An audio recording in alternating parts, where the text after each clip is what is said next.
नमस्कार, मैं कीर्ति और मैं आप सभी का स्वागत करती हूँ आपके अपने चैनल भिवानी हलचल पर। तो आइए नजर डालते हैं आज की मुख्य खबरों पर। हरियाणा विद्यालय शिक्षा बोर्ड द्वारा संचालित डीएलएड परीक्षाएं फरवरी-मार्च 2023 का परीक्षा परिणाम मंगलवार को घोषित किया गया। छात्र अध्यापक अपना परीक्षा परिणाम बोर्ड की आधिकारिक वेबसाइट www.bseh.organization.in पर दिए गए लिंक से देख सकते हैं। यह जानकारी बोर्ड अध्यक्ष डॉक्टर वीपी यादव एवं सचिव श्री कृष्ण कुमार ने हरियाणा विद्यालय शिक्षा बोर्ड में आयोजित प्रेस कॉन्फ्रेंस में दी। इस आशय की जानकारी देते हुए हरियाणा विद्यालय शिक्षा बोर्ड के अध्यक्ष डॉक्टर वीपी यादव एवं सचिव श्री कृष्ण कुमार हरियाणा प्रशासनिक सेवा ने आज यहां बताया कि डीएलएड प्रवेश परीक्षा 2020-2022 प्रथम वर्ष में 631 छात्र अध्यापक प्रविष्ट हुए, जिनमें से 199 उत्तीर्ण रहे, जिनकी पास प्रतिशतता 31.54 रही। डीएलएड प्रवेश परीक्षा 2020-22 द्वितीय वर्ष में 2690 छात्र अध्यापक प्रविष्ट हुए, जिनमें से 2082 उत्तीर्ण रहे, जिनकी पास प्रतिशतता 77.40 रही। उन्होंने आगे बताया कि डीएलएड प्रवेश परीक्षा 2021-23 प्रथम वर्ष में 5123 छात्र अध्यापक प्रविष्ट हुए, जिनमें से 2429 उत्तीर्ण रहे, जिनकी पास प्रतिशतता 47.41 रही। बोर्ड सचिव ने बताया कि परीक्षा की संस्थावार परिणाम शीट्स संस्थाओं के लॉगिन आईडी पर भेजी जाएगी और परीक्षा में रीअपियर या फेल रहे छात्र अध्यापकों के आगामी परीक्षा हेतु आवेदन पत्र भी संबंधित संस्था की लॉगिन आईडी पर उपलब्ध पैनल के माध्यम से ऑनलाइन भरे जाएंगे। बोर्ड डीएलएड और रीअपियर का रिजल्ट डिक्लेयर कर रहा है और इसके अंदर कुल 9655 विद्यार्थियों ने भाग लिया था, पार्टिसिपेट किया था इस परीक्षा के अंदर। 2020 से 22 के 631 विद्यार्थी थे, जिनमें से 199 उत्तीर्ण हुए हैं और इनकी पास प्रतिशतता 31.54 रही। साथ में ही 2000 प्रवेश परीक्षा के अंदर द्वितीय वर्ष में 2690 कैंडिडेट थे और इनमें से 2082 उत्तीर्ण रहे और इसकी पास प्रतिशतता जो है 77.40 रही। इस तरह से ही डीएलएड जो प्रवेश परीक्षा 2021 से लेकर 23 थी, उसमें 5123 विद्यार्थी थे, परीक्षार्थी थे, जिनमें से 2429 उत्तीर्ण रहे और इसकी पास प्रतिशतता जो है 47.41 रही। इसी तरह से डीएलएड मर्सी चांस जो प्रवेश परीक्षा थी, इसके अंदर 2016 से 18 तक के जो विद्यार्थी थे, उनका परिणाम 56.60 रहा। द्वितीय वर्ष का 82.50 और 17 से 19 तक का 54.08 और द्वितीय वर्ष का 78.47 और इसी तरह से 18 से 20 प्रथम वर्ष का 67.79 रहा और द्वितीय वर्ष का 90.81 रहा। तो इस तरह से आज है ये परिणाम हम घोषित कर रहे हैं और सारा परिणाम बोर्ड की आधिकारिक वेबसाइट www.bseh.org.in पर सभी विद्यार्थी लॉगिन कर देख सकते हैं। मई के अंदर ही आप मान के चलिए मिड मई तक डिक्लेयर करने की हमारी पूरी तैयारी है। सर देखिए कि कभी भी कोई एस्टेब्लिशमेंट या सिस्टम एडमिनिस्ट्रेशन का जो किया जाता है वो बेहतरी के लिए हमेशा होता है। अगर आप देखेंगे इस तरह का सिस्टम 5 अप्रैल 2019 को सीबीएसई ने जारी करते हुए 5000 रुपये जो है स्कूल ट्रांसफर के 1000 और 5000 उन्होंने फीस रखी। हमने भी कभी इसमें नहीं किया, लेकिन पिछले बार पाया गया कि 867 स्कूलों ने फर्जी एसएलसी दिए, 6000 बच्चों का रिजल्ट रोका गया और कम से कम 100 के करीब स्कूलों पे हमने 1-1 लाख रुपए का दंड लगाया इसके लिए और उनके खिलाफ एफआईआर भी दर्ज है। तो सारा का सारा सिस्टम इस तरह के जो फर्जी कामों को रोकने के लिए बोर्ड का लग जाता था। हमारे पास समय नहीं रहा था। फिर उनको अप्रूवल लेने से ये होगा कि हम सारा सर्टिफिकेशन जो है अच्छी तरह पहले जांच लेंगे। फिर स्कूलों को आपस में दिक्कत आ रही थी। अगर किसी बच्चे ने 9वीं या 11वीं छोड़कर 12वीं में दूसरे स्कूल में एडमिशन लिया, तो जब तक पिछला स्कूल उसको रिलीव नहीं करता विद्यार्थी को, तब तक नया स्कूल अपने उसको इंपोर्ट नहीं कर सकता, तो यहाँ पर बहुत बड़ी भीड़ लग जाती थी। तो हमारे लिए एक ये दिक्कत एडमिनिस्ट्रेटिवली और आ रही थी। तो इस तरह से, और वैसे भी 9th और 10th और 11th और 12th ये 2-2 साल के सम्मिलित कोर्स हैं राष्ट्रीय शिक्षा नीति के तहत। तो इनको सुचारू ढंग से बिना काम आपस में विद्यार्थियों को छीनने की जो एक होड़ सी लगी रहती है, विद्यार्थी अब्रप्टली बिना कारण या अपने सिस्टम के हिसाब से कभी कभार वैसे ही चेंज कर लेते हैं, तो उसके ऊपर मैं समझता हूं कि नीतिगत फैसला है और ये सिस्टम के अकॉर्डिंग ही है। लेकिन हाँ, क्योंकि अलग अलग प्रतिवेदन हमारे पास आए हैं, अभी हाल में ही कल ही हरियाणा जो अध्यापक संघ आया था हमारे पास, फिर student school lecturers association Haryana भी आई थी और कुछ प्राइवेट ऑर्गेनाइजेशंस आए थे। हमने उस पर पुनर्विचार किया है और क्योंकि सरकारी स्कूलों में खास तौर पर ये दिक्कतें आ रही है, तो हम उस पर पुनर्विचार करके फिर दोबारा उस पर कोई निर्णय लेंगे। भिवानी पहुंचे पूर्व मुख्यमंत्री ओम प्रकाश चौटाला ने चुनाव से पहले एक बार फिर अपनी जेल के लिए पूर्व सीएम भूपेंद्र सिंह हुड्डा को जिम्मेदार बताकर राजनीति को गरमा दिया है। यहां उन्होंने अपनी परिवर्तन यात्रा को लेकर इनेलो जिला कार्यकर्ताओं की बैठक ली। वे कहा कि इनेलो चमत्कार कर इस सत्ता का पतन करेगी। पूर्व सीएम श्री ओपी चौटाला ने साफ कहा कि हुड्डा ने गलत कानून कर मुझे जेल भेजा और प्रचार किया कि मैं जेल में ही मर जाऊंगा, लेकिन मैं जेल जाकर भी जिंदा हूं। चौटाला ने आरोप लगाया कि हुड्डा पर कई केस दर्ज हैं और उन्हें डर है कि अदालत उन्हें जेल भेजेगी। इसी डर से हुड्डा सत्ता से जुड़ गए हैं। चौटाला ने कहा कि हरियाणा में कांग्रेस अलग नहीं है, जेल जाने के डर से कांग्रेस का भाजपा से गठबंधन हो चुका है। इसके साथ ही ओपी चौटाला ने कहा कि हरियाणा सरकार से सभी लोग दुखी हैं। सभी जानते हैं कि इनेलो चमत्कार कर इस सरकार का पतन करेगी। उन्होंने दावा किया कि इस बार हरियाणा में इनेलो की ही सरकार बनेगी। भेंट करके स्वागत करें, मटका पहना के स्वागत। जितेंद्र, मोहित, कुमार, मनोज,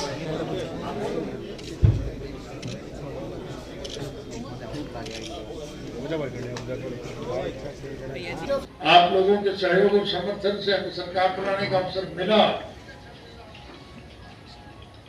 हमने उस बात को ध्यान में रख करके पहली कलम से एक कानून बनाया कि लोगों को सरकार के पास आने की जरूरत नहीं, सरकार लोगों के पास जाए। अब सरकार आपके द्वार कार्यक्रम के तहत मैं हरियाणा प्रदेश के एक एक गांव में हर साल जाया करता हूं।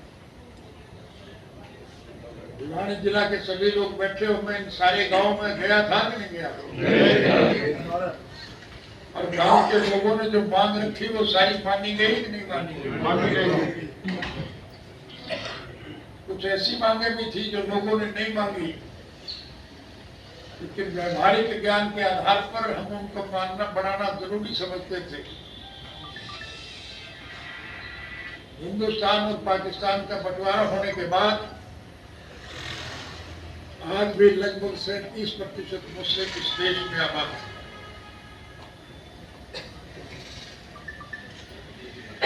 मुस्लिमों के कस्टम में है, रिवाज में है कि उनके यहाँ किसी की मृत्यु हो जाए तो फिर वो कब्रिस्तान में ले जाकर के दफनाते। हिंदू संस्कृति में अगर किसी की मृत्यु हो जाए तो शमशान में ले जाकर के उसका दाह संस्कार करते। और बारिश के दिनों में अगर किसी हिंदू की मृत्यु हो जाए, रास्ते पानी से भरे हुए होते, उस डेड बॉडी को शमशान तक ले जाने में दिक्कत आती। घर में दाह संस्कार कर नहीं सकते, इसलिए व्यवहारिक ज्ञान के आधार पर और आपकी जब सरकार बनेगी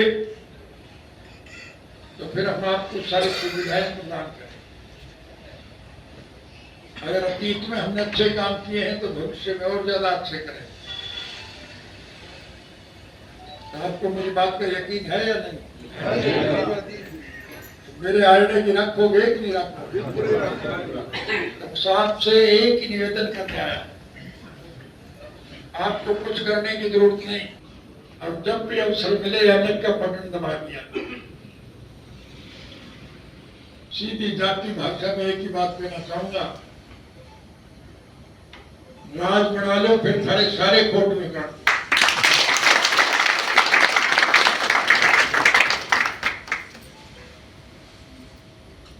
सरकार निश्चित रूप से आपकी बनेगी। हरियाणा प्रदेश में जब आपकी सरकार बनेगी तो इस नालायक सरकार ने बूढ़े बुजुर्गों की जो पेंशन काटी है, उस कटी हुई पेंशन का सारा पैसा मैं ब्याज के उनके घर भिजवाएंगे, और वृद्धावस्था पेंशन हर महीने 7,500 रुपया। महिलाओं को जो किचन में परेशानी हो रही है, गैस के सिलेंडरों के दाम रोज बढ़ रहे हैं, हम हर घर में हर महीने एक गैस का सिलेंडर और 1100 रुपए मुफ्त भिजवाया।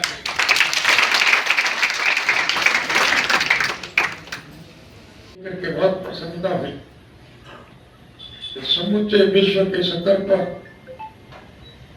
हमारा देश एक ऐसा अग्रणी देश है जहाँ सभी धर्म और मजहब के मानने वाले लोग, हर जात बिरादरी के लोग आपसे प्रेम प्यार और भाईचारे से मिलजुल करके रहते हैं। हम अपने तीज त्योहार, होली, दिवाली, ईद और क्रिसमस मिल करके मनाते हैं। लेकिन दुर्भाग्य देश का रहा कि कुछ स्वार्थी किस्म के लोगों ने अपने स्वार्थ की पूर्ति के लिए देश में नफरत का बीज बो करके हमें आपस में बांटने का काम, देश के लोगों की छूट का फायदा उठा करके और लुटेरे वर्ग के लोगों ने हुकूमत पर कब्जा तो कर लिया, लेकिन देश का भविष्य अंधकार में गया। हमने वो वक्त भी देखे हैं जब हमारा देश विश्व के गरीब मुल्कों की आर्थिक मदद किया करता है। आज हमारी हालत यह है कि भारतवर्ष पर 350 लाख करोड़ से भी ज्यादा का करता है। ई टेंडरिंग और राइट टू रिकॉल जैसी मांगों को लेकर मंगलवार को विभिन्न गांवों के सरपंचों ने हुड्डा पार्क के सामने सरकार के खिलाफ जोरदार प्रदर्शन किया। भिवानी में एकजुट हुए सरपंचों ने आरोप लगाया कि सरकार ग्राम पंचायतों के हक छीन रही है। साथ ही चेतावनी दी कि 30 मई को जींद में रैली कर आगे के आंदोलन का बड़ा फैसला भी किया जाएगा।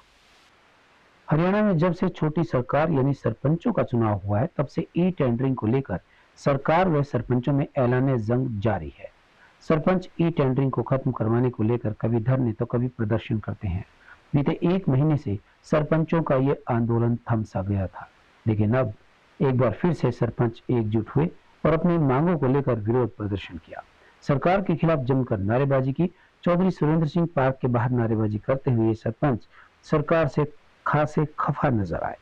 सरकार के खिलाफ विरोध प्रदर्शन कर रहे सरपंचों ने कहा कि हमने आंदोलन खत्म नहीं किया है, बल्कि खेतों में काम होने के चलते कुछ दिन रोका गया था। अब 30 मई को जींद में रैली कर बड़ा फैसला लिया जाएगा। उन्होंने कहा कि सरकार ने ई टेंडरिंग को खत्म नहीं किया है तो आने वाले लोकसभा व विधानसभा चुनाव में दिखा देंगे कि सरपंचों की ताकत कितनी होती है। भाई मेरा नाम है सोमवीर, सरपंच प्रतिनिधि अलवास माजरा से। आज राजेंद्र प्रधान जी ई टेंडरिंग और राइट टू रिकॉल के विरोध में सभी जिला वाइज हमारे सरपंच भाई सीएम खट्टर का पुतला फूकने का विरोध प्रदर्शन करेंगे। ये प्रदर्शन किया गया क्या? मैं आशीष सरपंच गांव कड़वास।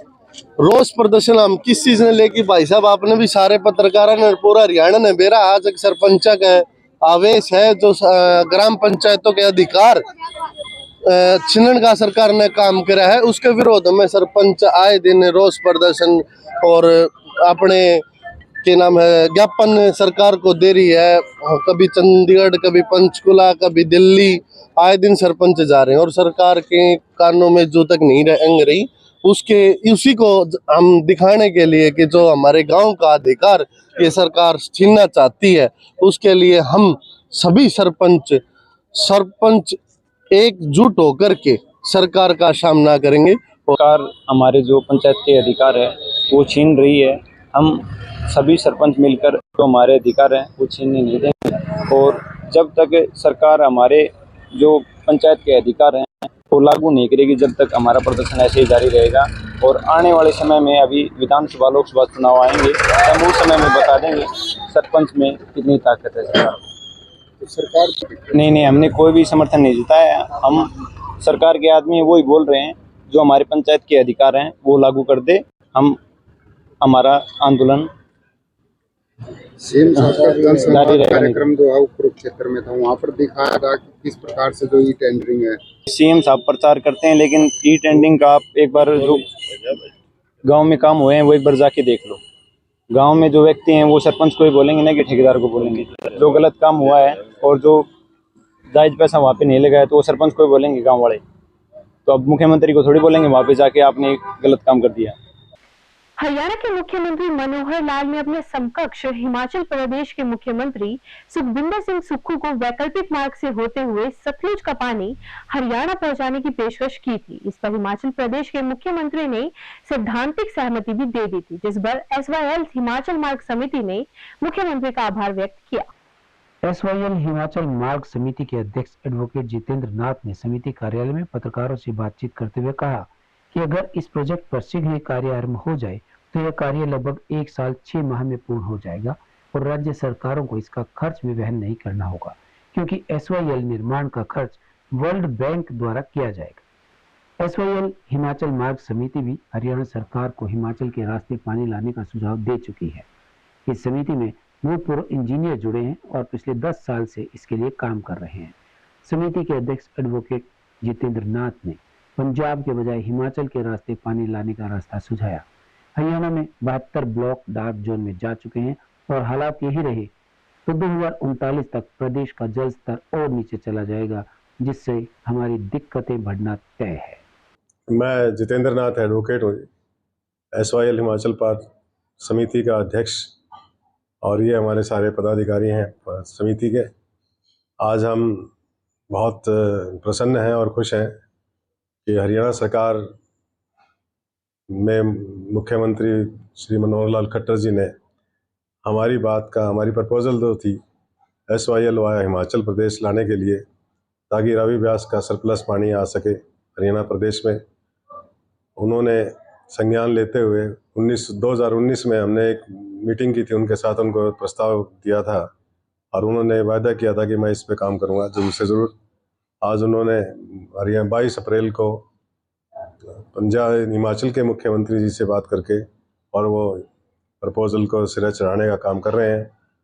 आज अखबारों में आया, मीडिया में आया ही बात, तो हम मुख्यमंत्री जी का बहुत बहुत आभार व्यक्त करते हैं और धन्यवाद करते हैं कि हरियाणा प्रदेश की जो आम जन की, किसान की, मजदूर की जो बात थी उन्होंने संज्ञान लिया और उस पर कार्रवाई शुरू की।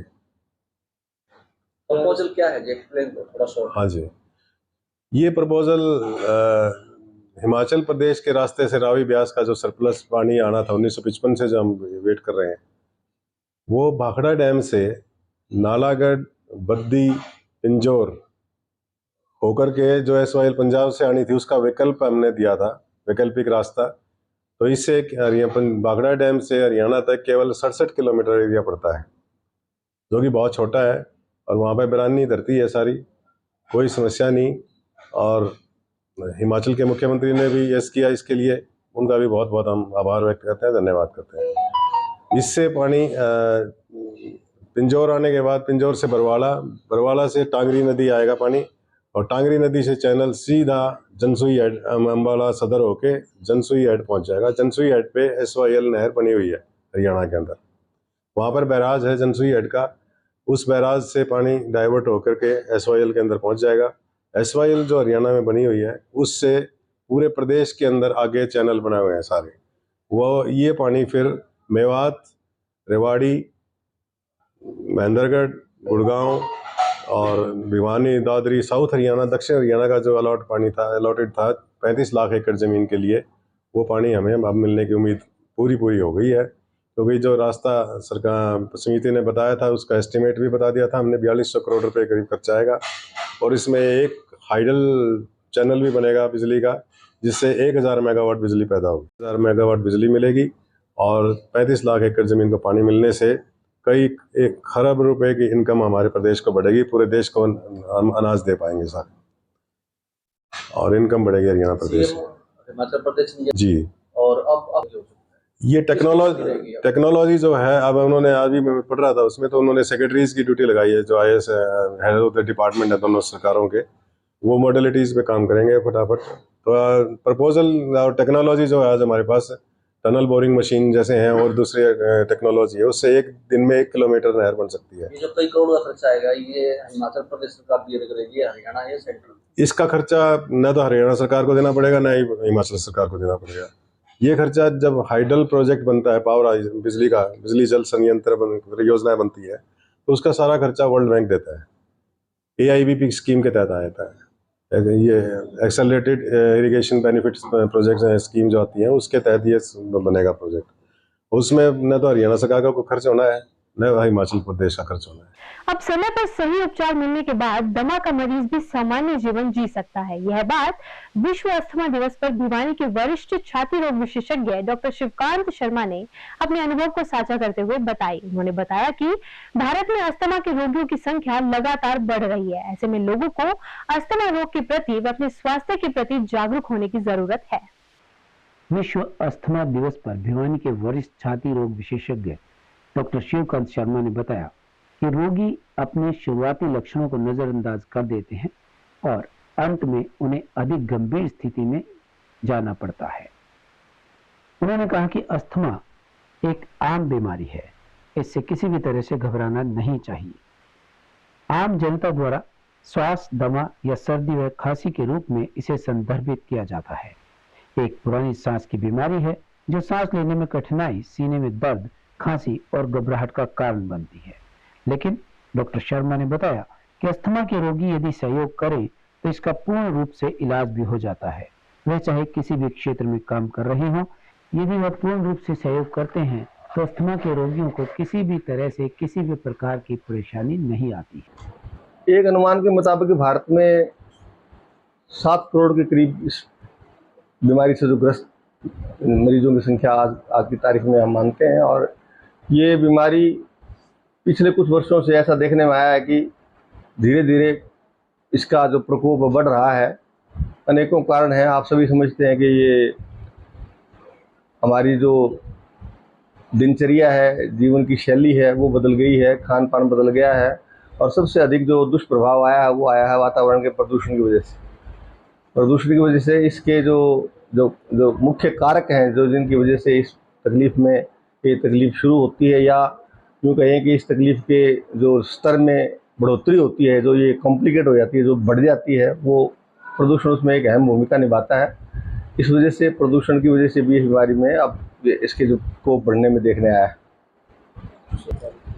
हमारा उद्देश्य इस प्रेस कॉन्फ्रेंस के जरिए जो मरीजों को सचेत करने का वो यही है कि अगर किसी को भी लगातार खांसी आई जा रही है, ख़ासतौर से सूखी खांसी, छाती में जकड़न है, सांस लेने में कठिनाई हो रही है, सांस में से आवाज़ आ रही, सीटी टाइप आवाज़ आ रही है, सीटी बज रही है, या घें घें की सी की आवाज़ आ रही है, जिसे हम वीज कहते हैं, अगर ऐसी आवाज़ आती है सोने के समय या जागने के समय भी, और सांस लेने में कठिनाई हो रही है, छाती में जकड़न है, तो ऐसे मरीजों को अपनी जांच करवानी चाहिए। और जांच भी हमेशा किसी विशेषज्ञ डॉक्टर से करवानी चाहिए, ताकि बीमारी का सही निदान और सही उपचार हो सके।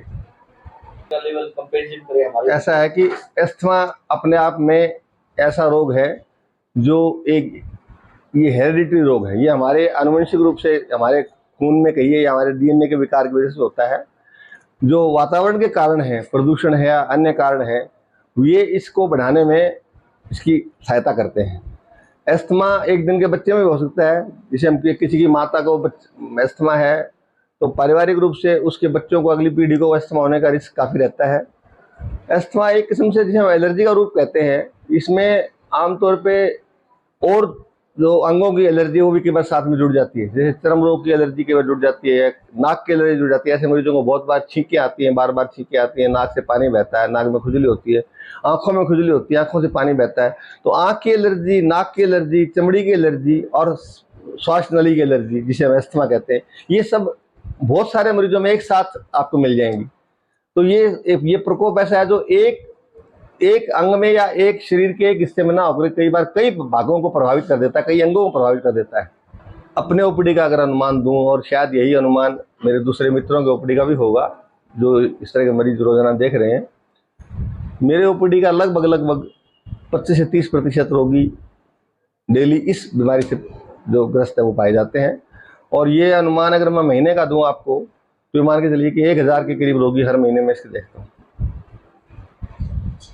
सब मिला के तो संख्या निश्चित रूप से ज्यादा होगी। कितनी मान के चले सर? मैं अंदाजा ही दे सकता हूँ, आप ये मान के चलिए कि हो सकता है 2-2.5 भी हो जाए, महीने में 3000 भी हो जाती होगी, क्योंकि सरकारी अस्पताल को अगर हम जोड़ लेते हैं और अन्य चिकित्सक हैं, सभी जो फिजिशियन हमारे देख रहे हैं, तो सभी को जोड़े तो 3000 भी हो सकती है। 3000 पेशेंट हर रोज, हर महीने में हाँ आ रहे हैं।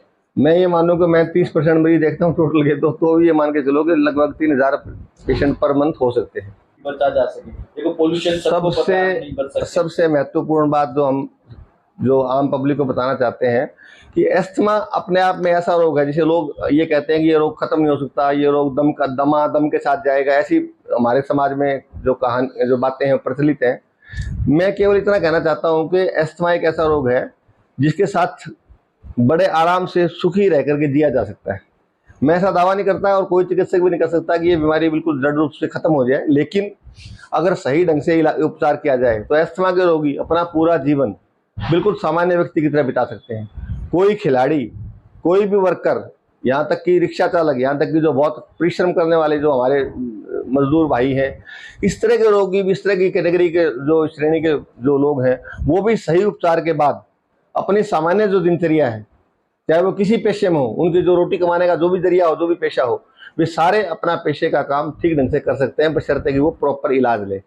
आज की तारीख में इस बीमारी का ऐसा श्रेष्ठ और ऐसा सफल और ऐसा सुरक्षित इलाज हमारे पास मौजूद है कि अगर मरीज सहयोग करे और सही ढंग से उपचार ले तो मरीज निश्चित रूप से, चाहे वो किसान हो, चाहे मजदूर हो, चाहे खिलाड़ी हो, चाहे वो सर्विसमैन हो, चाहे वो किसी भी पेशे में हो, चाहे वो पत्रकारी क्यों ना हो, आप लोगों की बहुत भागदौड़ का जीवन है। मैं आपसे विशेष तौर पे कहता हूं कि अगर आप भाइयों में से भी किसी को इस तरह की समस्या है तो निश्चित रूप से घबराएं नहीं, उसका सही उपचार लें और हर व्यक्ति इलाज के साथ इस बीमारी में आराम से कंफर्टेबली अपना सामान्य जीवन बिता सकता है और अपनी रोजी रोटी चला सकता है। कोई परेशान होने की जरूरत नहीं है, लेकिन सही चिकित्सक से सही इलाज सही परहेज के साथ करवाएं। खबरों का सिलसिला यूं जारी रहेगा। मुझे और भिवानी हलचल की टीम को दीजिए इजाजत और बने रहिए आपके अपने चैनल भिवानी हलचल के साथ।